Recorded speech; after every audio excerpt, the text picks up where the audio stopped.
नमस्कार दोस्तों, बुद्ध और लामा चैनल में आपको स्वागत है।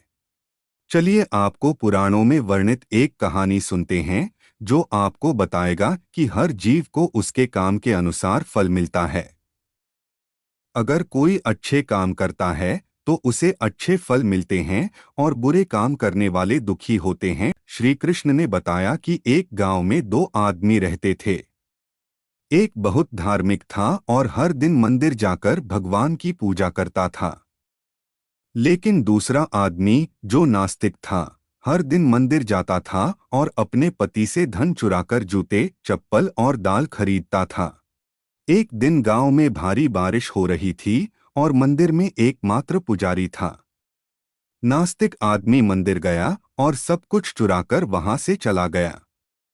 उस समय एक आस्तिक व्यक्ति भी मंदिर गया और भगवान की पूजा करने लगा। मंदिर के पुजारी ने उसे उसी समय देखा और उसे चोर समझा। वह गांव के बाकी लोगों से बचकर भागने लगा। वह वहां से टकरा गया और घायल हो गया। मंदिर में चोरी करने वाला व्यक्ति आस्तिक को मिला। कल्प बीतने पर भी करोड़ पाप कर्म से नष्ट नहीं होते। जब दोनों मर गए, आस्तिक व्यक्ति ने यमराज से पूछा कि उसके साथ ऐसा क्यों हुआ। यमराज ने कहा कि अगर तुम पर झूठा आरोप लगाया गया तो तुम मर जाओगे, लेकिन तुमने अच्छे काम किए तो बच जाओगे। यमराज ने कहा कि उसके भाग्य में एक राजा बनना लिखा था, लेकिन उकसे ने अपने पापों के कारण वह सिर्फ एक छोटे से चोर बन गया। मित्रों, शास्त्रों में कहा गया है कि पाप कर्म के बिना भोगे गए करोड़ों का नाश नहीं होता। अगर कोई पाप करता है तो आज वह खुश हो सकता है, लेकिन कभी कभी उसे अपने पाप का फल भुगतना पड़ेगा। यह भी एक कहानी है कि एक बहुत पापी व्यक्ति एक रास्ते से जा रहा था और उसे बहुत सारा सोना मिल गया। उसी रास्ते से एक अच्छे आदमी जा रहा था। उसे एक कांटा लग गया और वह जमीन पर गिर गया। उस स्थान पर कुछ लोगों ने सोचा कि यह बहुत गलत हुआ और दोनों आदमियों की कुंडली ले जाकर एक पंडित को दिखाई।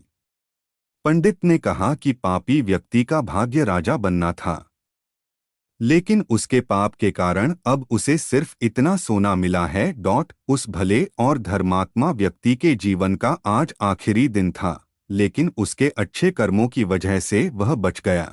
दोस्तों, मेरा वीडियो अच्छा लगे तो कृपया लाइक, शेयर और सब्सक्राइब भी करें और आपका कृपा दृष्टि मेरा ऊपर बनाए रखें।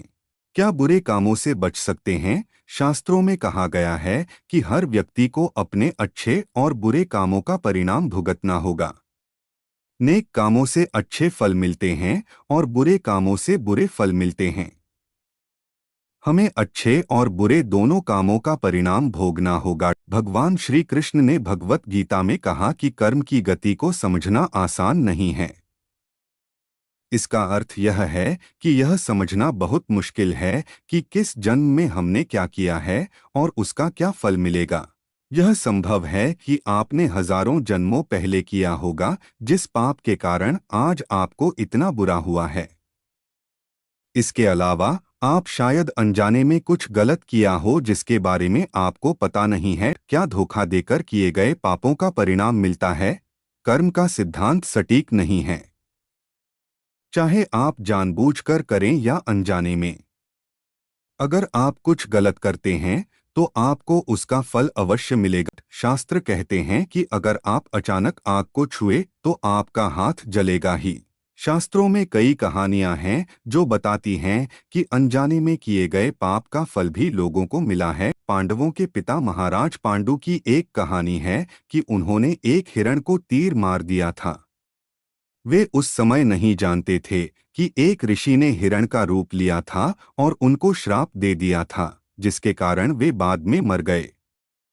सहस्त्रों के अनुसार क्षत्रिय राजाओं को शिकार करने की अनुमति थी और हिरण को मारना कोई पाप नहीं था, लेकिन पांडु को पता नहीं था कि वे एक ऋषि थे, इसलिए उन्हें इतना बुरा श्राप मिला कि वे मर गए। पाप से बचने के लिए क्या करें? श्रीमद् भगवद गीता में भगवान कहते हैं कि कर्म और उसके फलों को समझना बहुत कठिन है, लेकिन प्रत्येक व्यक्ति अपने कर्मों के फल अवश्य प्राप्त करता है। श्रीमद् भगवद गीता के अध्याय 18 में भगवान श्री कृष्ण ने कहा कि सभी धर्मों को छोड़कर मेरी शरण में आओ और मैं तुम्हें सभी पापों से मुक्त कर दूंगा।